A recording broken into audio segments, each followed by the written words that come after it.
सबसे पहले आप बीजेपी के नेता पुरुषोत्तम रूपाला का ये बयान देखिए। इसमें रूपाला कह रहे हैं कि अंग्रेजी हुकूमत के दौरान राजाओं और महाराजाओं यानी क्षत्रिय समाज ने भी अपना सिर झुका दिया था और उनके साथ रोटी बेटी के संबंध बना लिए थे, लेकिन दलित समुदाय से आने वाले रूखी समाज ने अपना सिर नहीं झुकाया।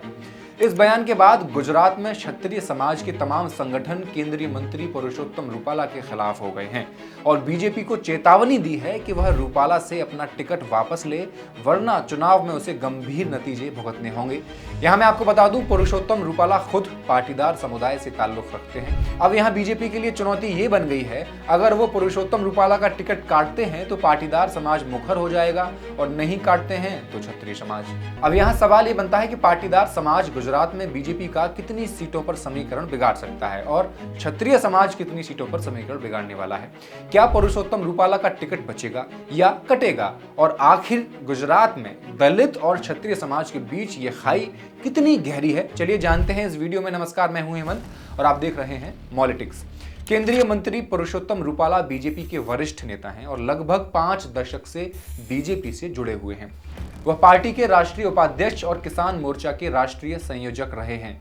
रूपाला आंध्र प्रदेश और गोवा के प्रभारी भी रहे हैं। इसके अलावा वह 3 बार अमरेली विधानसभा से विधायक रहे हैं और 3 बार राज्यसभा सांसद भी रह चुके हैं। 2014 में केंद्र में मोदी सरकार बनने के बाद उन्हें कृषि, किसान कल्याण और पंचायती राज जैसे अहम महकमों की जिम्मेदारी दी गई थी। 22 मार्च को एक कार्यक्रम के दौरान पुरुषोत्तम रूपाला ने जैसे ही ये क्षत्रिय विरोधी बयान दिया तो ये सोशल मीडिया पर वायरल होने लगा। इसके बाद क्षत्रिय समाज के लोग मैदान में उतर आए। क्षत्रिय समाज के पुरजोर विरोध के बाद पुरुषोत्तम रूपाला ने एक वीडियो जारी करके कहा वो अपने बयान को वापस लेते हैं। उन्होंने कहा कि उनका क्षत्रिय समुदाय या किसी राजघराने का अपमान करने का कोई इरादा नहीं था और वह सिर्फ दूसरे धर्म के लोगों के द्वारा किए गए अत्याचार के बारे में बताना चाहते थे, लेकिन क्षत्रिय समुदाय का गुस्सा इससे शांत नहीं हुआ। गुजरात में, विशेषकर सौराष्ट्र के इलाके में क्षत्रिय समाज की बड़ी आबादी है। भारत की आज़ादी के वक्त सौराष्ट्र में 100 से ज्यादा छोटे बड़े राजघराने थे।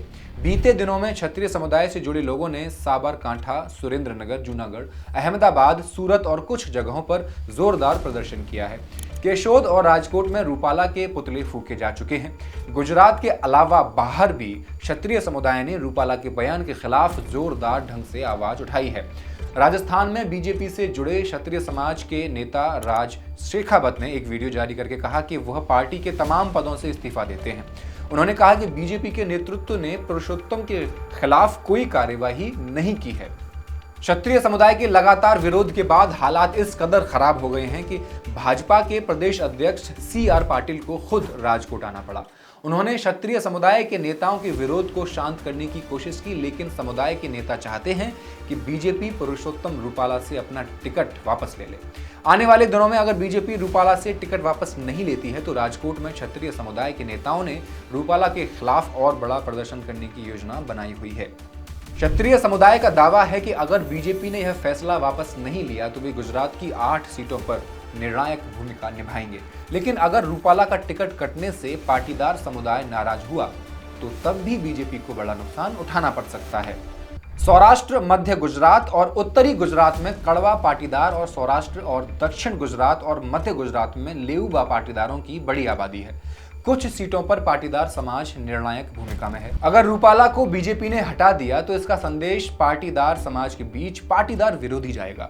तो इसमें कोई शक नहीं कि बीजेपी के लिए गुजरात की 26 लोकसभा सीटें जीतना कठिन हो जाएगा।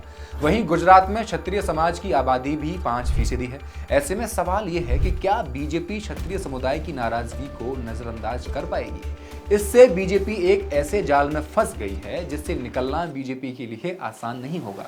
चलिए अब अपने आखिरी सवाल पर आते हैं कि पाटीदार और क्षत्रियों के बीच लड़ाई की यह खाई कितनी गहरी है। देखिए, साल 1985 के विधानसभा चुनाव में पोपट भाई सोरठिया कांग्रेस उम्मीदवार के रूप में चुने गए। नए सत्ता समीकरण में क्षत्रियों का कद बढ़ा और पाटीदारों का कद छोटा हुआ, जिसका सीधा असर जाति पाति समीकरणों से जूझ रहे सौराष्ट्र में देखने को मिला। यहाँ पाटीदारों और क्षत्रियों के बीच हिंसक झड़पें देखने को मिली।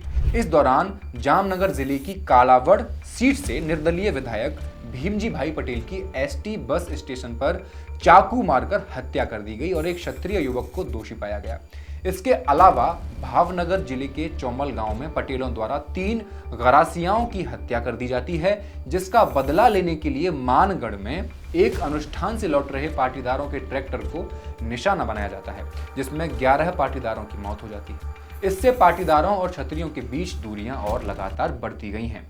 इसके बाद 15 अगस्त 1988 को गोंडल के संग्राम सिंह हाई स्कूल में स्वतंत्रता दिवस कार्यक्रम के दौरान 22 वर्षीय क्षत्रिय युवक अनिरुद्ध सिंह जाडेजा ने कांग्रेस विधायक पोपट भाई सोरठिया की नजदीकी से गोली मारकर हत्या कर दी। पोपट भाई सोरठिया की हत्या के एक साल बाद 26 नवंबर 1989 को वयोवृद्ध पाटीदार नेता और पूर्व स्वास्थ्य मंत्री वल्लभ भाई पटेल की पटधारी के हडमतिया गांव में हत्या कर दी जाती है। इसके बाद फिर 15 अप्रैल 1995 को आशापुरा बांध दर्रे से जयंती भाई बड़ोदरिया की हत्या कर दी जाती है।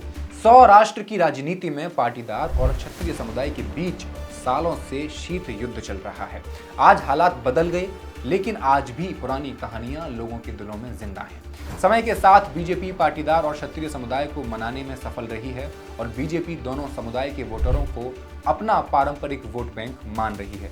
अगर बीजेपी क्षत्रिय समुदाय के समर्थन में कोई फैसला लेती है तो बहुत संभव है कि पाटीदार समुदाय उससे नाराज हो जाएगा, जिसका बीजेपी पर पूरा असर पड़ सकता है।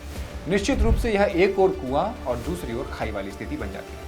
बीजेपी के लिए यह स्थिति गले में फंसी हड्डी जैसी हो गई है, जिसे न निगला जा सकता है न ही उगला जा सकता है।